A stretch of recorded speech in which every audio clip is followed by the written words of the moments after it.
Never really pushed our kids into making videos, and we've never made them like the focus point of our content. It's always been me and Anna. Hi guys, how's it going? Welcome back to my YouTube channel. Big day in the Joly household. Was he throwing shade at me?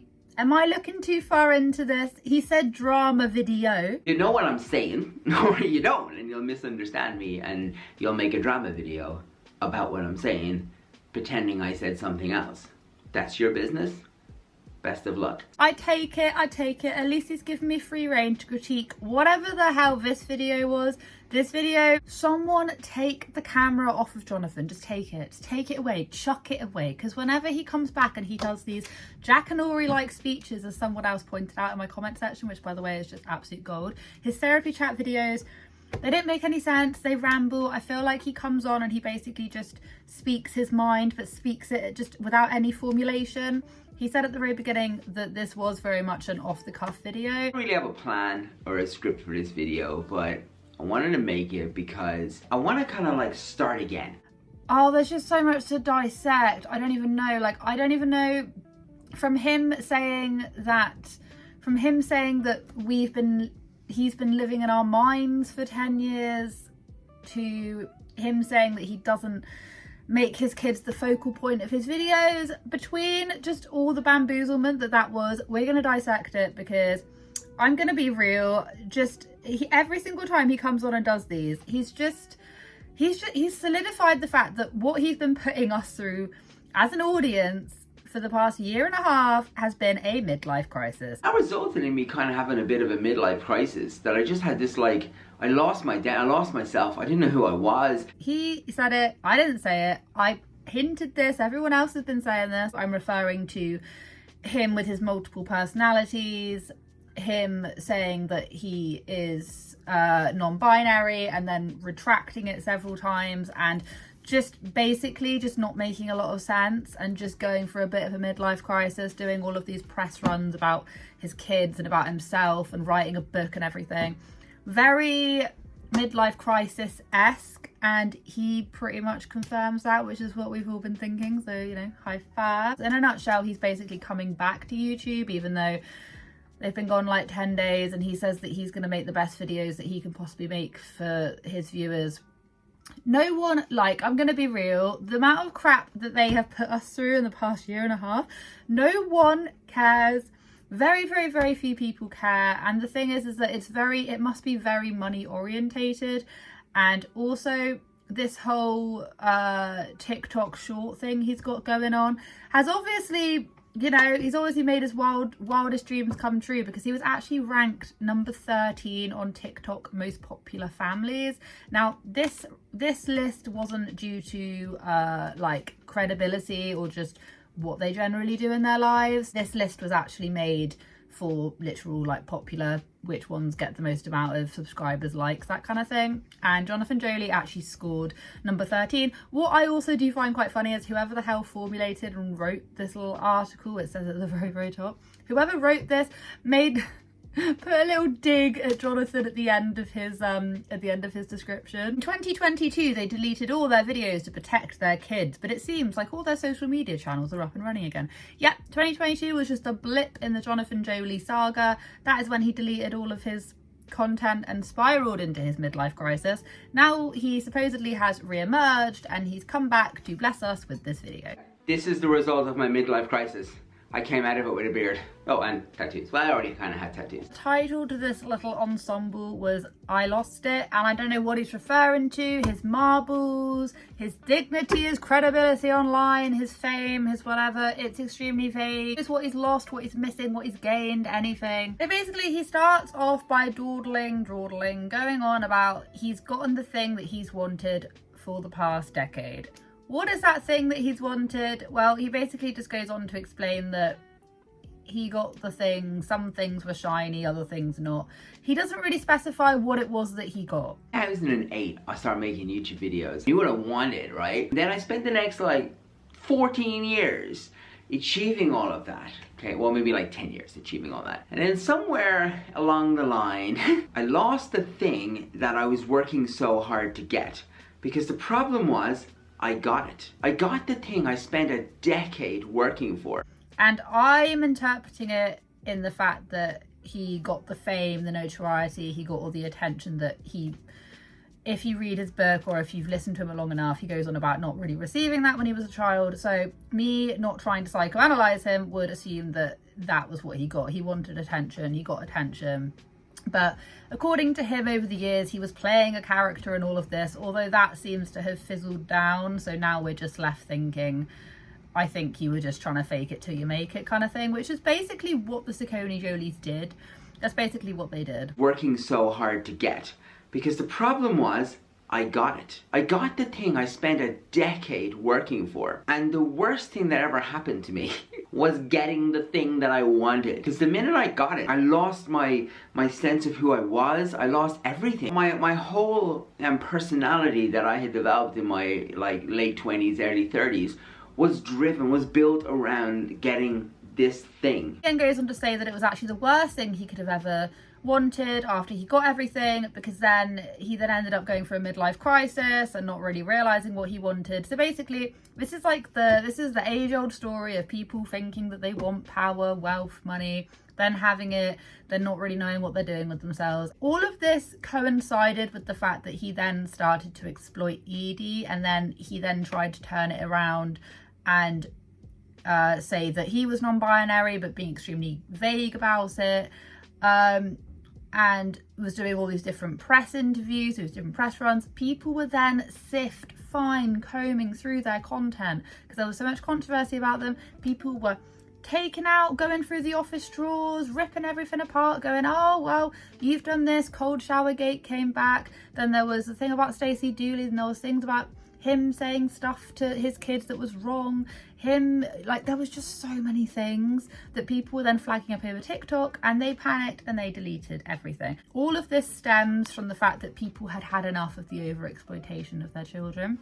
This didn't just come out of nowhere, and quite honestly, I think had they not have done that, they would have still been a lot less popular, because they were still losing viewership. Over the years, they lost a lot of viewership just because of all this little scandalous stuff that they were doing. Probably made him panic even more, is he then lost everything. And he won't admit that he lost everything, but it kind of seems like he did. But he's rephrasing it as, well, as soon as I got the thing, which to me sounds like wealth, money, all of that, power, I suppose, he then didn't want it anymore, when in actual fact it actually got ripped away from him. And I think that was then the start of the midlife crisis. But he does actually refer to it as a midlife crisis, and says that the only things that he got out of it was a beard and tattoos. I think your kids are going to pay the brunt for your midlife crisis, and Anna, of course, because you know they've had to give up the cooks and the nannies and the everything else. Poor Anna, you know. What I'm saying, or you don't, and you'll misunderstand me, and you'll make a drama video about what I'm saying, pretending I said something else. That's your business. Best of luck. He then goes on to say, oh, and then you'll then go and make your little video and skew what I'm saying. Jonathan, are you talking about me? Please say you're talking about me, because that would make my day. It's really quite hard not to skew what he's saying, because what he says is so vague that you kind of almost have to use your own imagination a little bit, because he doesn't really give anything away. But one thing he does say is, he says, but whatever, that's your business. That is my business, and I'm happy to see it. That is my business. I feel like I've been given the green flag for fine. Make your video. That's your business. You can do your commentary, which, to be honest with you, is actually quite a good response. So thank you, Jonathan. That is exactly what I'm going to do. He doesn't feel the need to shout about all his shiny things anymore, because he presumably no longer has lots of shiny things. He just says that he was obsessed with shiny things, and now he's not so bothered about the shiny things. Does anyone remember like the big Gucci jacket and like the Louis Vuitton scarf that he got last year when he was doing his little press runs around, I think it was in Ireland or somewhere? He was doing his little press runs, his little interview shows back when they shut down the Joly channel. He was doing all these little like press runs around, and everyone was like, oh my god, they've shut the channel down. Literally 10 days later. 10 days later, they came back. But is that the shiny thing he's referring to? Is it all like the leased cars, the Teslas, the Range Rovers, all of that, all of the gifted holidays? You get something new and shiny in a way. Sometimes you feel like you have to shout about it, right? And now I just don't feel like I need to shout about things anymore, and I just don't shout about things, and my life is like settled. You know what I'm saying? Probably, at least he's admitting the fact that he was somewhat boastful. I think Anna is actually pretty boastful, but she just does it in a very low-key way. Very good at like sort of product placing her stuff, so you can tell they have a lot of money. I look around and I see people who are just working themselves into this tiz of just constantly trying to chase their tail. It's literally like a dog. They can't ever get it. It's like chasing the next promotion or chasing the next bit of money that they can get, and that's what I feel like a lot of these influencers do, trying to make more money, trying to do this, and then not realizing what they actually have. That's just my own thing. I feel like the less you have, the more you appreciate. Specifically the Joly's channel on YouTube, it was my everything, right? If you've been here with us, like, we've grown up together. We've spent so much of our life. I've lived in your mind for a decade of your life. You know, if you're in your 30s, that's a third of your life we've spent together. If you're in 20s, that's half your life we've spent together. What self-importance, Jonathan? Self-importance, Jonathan is now talking to us, and he is saying that he has lived in our heads for 10 years. I understand what he means in the fact that he must think it's a crazy concept, because obviously he puts a video out, we watch it, and everyone knows who he is, and like people can like have conversations a bit like me talking about him. That, you know what I mean? So to some degree, I get what he's talking about. He is not living in my head. I do not give him any more thought time. I saw this video, I was alerted to this video, I've looked at a few Insta stories, and because I'm invested in this story, in this whole storyline that is the Jolys, of course I'm going to be like, yeah, like, let's talk about it. But as soon as I shut this off and I edit and, I don't know, go eat a sandwich, I've forgotten about it. I'm on to the next thing about my day. I'm like, oh, okay, yeah, I need to walk the dog, need to sort the car out. I'm gone, and I'm sure this is what it's like for everyone else. Influencers get to a point where they just think that they're so important that they think that they're literally living in your head. But no, it's like a TV show, and you don't think about that. Some people are going to become more fanatical, but I feel like they don't have that many fanatical fans anymore. So whenever he comes on and he's like, right guys, I'm going to come back, I'm going to do better, I'm going to make this channel a success. I just think maybe I should start talking to you again. But in a more, I don't want to burn myself out. I don't want to like create all these problems for myself again. It's like you have 1 point however many million followers, but like so few of them you can actually say will care and will actually watch every single bit of content you have. And that is the same for a lot of YouTube channels, don't get me wrong. But if you just keep on time and time again being like, right guys, we're going to come back, we're going to do great this time, and then you go away again like less than a month later, and then you're like, right guys, we're going to come back. If TikTok is doing for you, if TikTok is working for you, just stay over there. You don't need to keep on coming back to YouTube. Maybe I can make longer versions of it as well, and start to like forget the last 14 years and just start talking again and start sharing again, start making content again. Because at the end of the day, you're going to get more negativity over here. I can just tell Anna is done with YouTube. She looked done with YouTube when she was doing it. It is not a hidden secret that Anna never liked towards the last few years. She didn't like being the front center stage of the channel. She didn't like the negativity. She has addressed this so many times. Yet when they came back to YouTube after the little hiatus, because there was so much aggravation on Jonathan, who was next in line? Anna was next in line, and she kept up this facade for a little while, and then it just became obvious that uploads more infrequent. What Jonathan's saying when he's saying, oh, I'm going to come back to YouTube, he never left. He used to do little, I don't know what he's planning on doing, but he used to do his little interludes every so often. You know, you can just tell he needs to be behind the camera, he needs to be in front of the camera, he needs to be a part of the whole stage production. But I feel like everyone has just moved on at this point. Everyone has moved on. Towards the end, makes this ridiculous point saying, you know, I want to bring it back. Our kids have grown up now. Making this video to hold me accountable, because otherwise I'll just never do it. I'll just never do it, you know. It won't be the Jolys like it was back in the day. Kids are older, you know, and you know, we've never really pushed our kids into making videos, and we've never made them like the focus point of our content. It's always been me and Anna. they have their own lives, and there's just, you know, I can't film them like the way we used to film stuff. The kids have never been the main focal point. It's been me and Anna. You're such a liar. I'm sorry. You're such a liar. Everyone can tell. Liar, liar, pants on fire. Everyone can tell. Everyone knows you are not telling the truth. It's bollocks. Sorry, it's bollocks.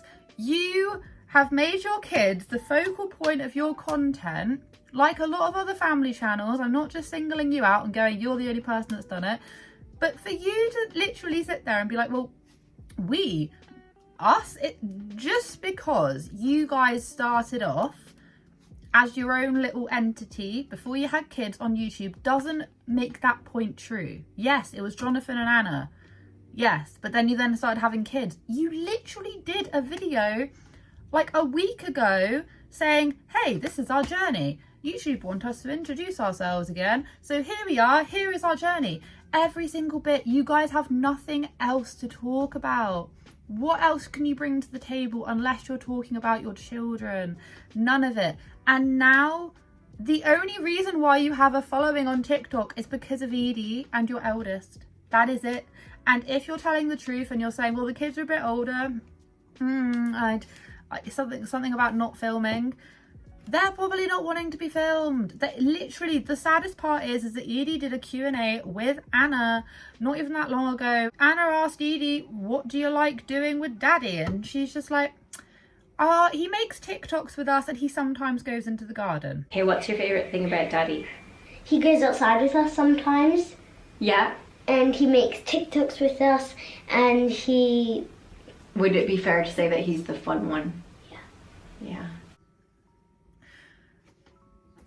And then every other, if they're doing TikToks and they're like, oh, we went here today, it's because, yeah, you went there because you wanted to get a TikTok of it.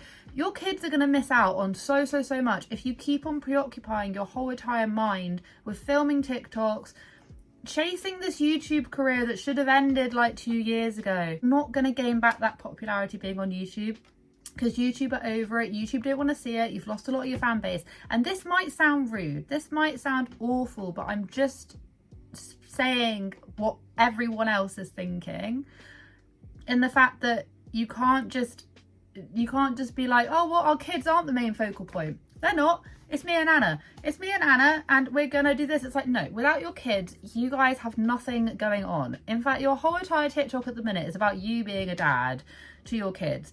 And weirdly enough, people that don't know them, I've seen a few comments being like, are you a single dad? People are like, oh, are you a single dad? Because he never, ever shows Anna. It's just him doing stuff with the kids. And then I just find it so ironic how Edie is literally like, yeah, he sometimes makes TikTok with us. Those TikToks where he's showing his day as a dad to the 4 kids, those clips are probably the only times he's actually spent some proper one-on-one time with those children, because the rest of it has been editing those TikToks and responding to things. And it's like, come on now. Come on. Sorry, this video is gonna be so long because I have followed them for a long time. I've got so many thoughts. He can't pull the wool. If you're gonna try and pull the wool over someone's eyes, it can't be me, because I have been too invested in this storyline. It will not let Jonathan try and tiptoe over here and be like, oh, like rewrite history. It ain't gonna work. And I'm sorry. I'm sorry. I wouldn't have to skew your story and skew what you're saying so much if you weren't so vague. If you weren't so vague, you leave everything up to interpretation. I'm not gonna lie, if like drama channels didn't cover you guys, like the Jolys, then they would have been dead and dusted a long time ago, because I feel like no one really watches them anymore. They just watch like gossip channels to see what's going on. Anyway, I really need to go and do a workout or do something more productive with my day, but have a wonderful day wherever you are in this world. Take care of each other, take care of yourselves, and I'll catch up with you guys in the next video.